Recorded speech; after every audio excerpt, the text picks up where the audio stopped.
what I witnessed in court today, hey, my advice for you watching this video is just that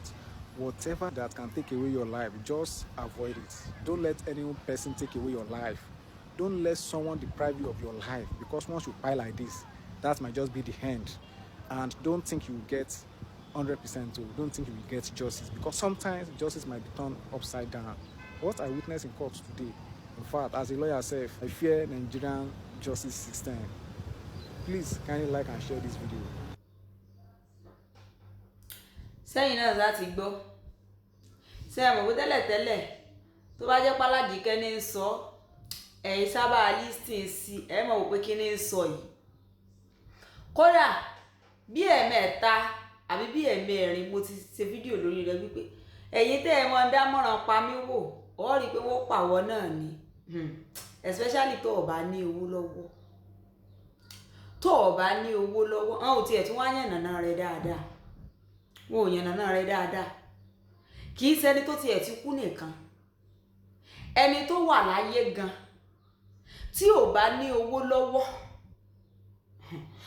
tí òun àti ẹni tó ní ṣéǹjì lọ́wọ́ díẹ̀ tí wọ́n bá jọ ṣe kinní kódà kó jàre ìyà ò tún jẹ́ bọ̀ ni. Fúdìí èyí kó tó o bá ti ní owó lọ́wọ́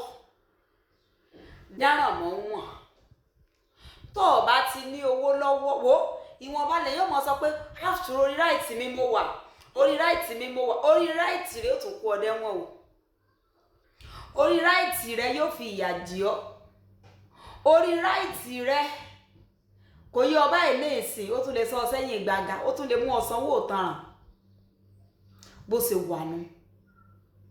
ìwọ ni ọmọ bàrà rẹ nípò wípé after all kó o mọ̀ sórí kòkó orí right mi mo wà ìwọ pa mí wò àbí ìṣẹ́bí dájọ́ wà lọ́ọ̀ tí wọ́n á justice wẹ́ẹ́ tí ìlè fi jiyàn pé bóyá ọlẹ́ mọ́rí justice ni wípé ọlọ́run ó dáa kò yẹ wáyé ní ìsìn tó bá fọ̀rọ̀ rẹ sórí ọ̀rọ̀ wípé ọlọ́run ó dáa kódà òótọ́ ọ̀rọ̀ gan ó ṣòro sọ ní ìsìn kéèyàn mọ́ bàbá rẹ̀ níbi tí ò fẹ́ kò sí pé kinní kan o bó ṣe rí gẹ́lẹ́ lágbẹjọ́rò ìṣe sọ ọgbọ́n tó sọ wọ́n ní àwọn gan àwọn mérí wípé ó tán ọ̀rọ̀ kéje Jésù lórí igi àgbélébú ó tán tó o bá lọ wò wọ́n mọ ọ̀nà straight tó yẹ kán tọ̀ báyìí tí wọ́n fi bọ́ mú evidence jáde wọ́n wàá mọ́ gba kọ́nà tí ayé ò fi gbàgbé rẹ síbẹ̀ tẹ́gbẹ́ ò fi kúregbé tẹ́gbẹ́ ò fi kúregbé èèyàn mélòó lọ ti di tán gbé wá sórí ayélujára yìí tó ti di tán ní justice fún especially tó jẹ́ wípé ẹni tó bá ti ẹ̀sẹ̀sẹ̀ yẹn gan ó bá tún ní ọwọ́ tó tún mọ̀yàn tó tún lówó lọ kò sí justice wọ́n jẹ́ ń tàn ọ́ mélòó kọ́rọ̀ rẹ tó di justice for lágbájá bá rẹ sọ̀rọ̀ mọ́ involve ara rẹ ní activities tó bá lè kó ọ sí yọnu tó lè kó ọ sí wàhálà mọ́ lọ jẹ́ ẹ̀rẹ́ kódà bẹ́yàn bá tún kọjá ààyè rẹ̀ sí ọ̀rọ̀ pò ló kọjá ààyè rẹ̀ I'm sorry tó ọ ṣe o lè save a lot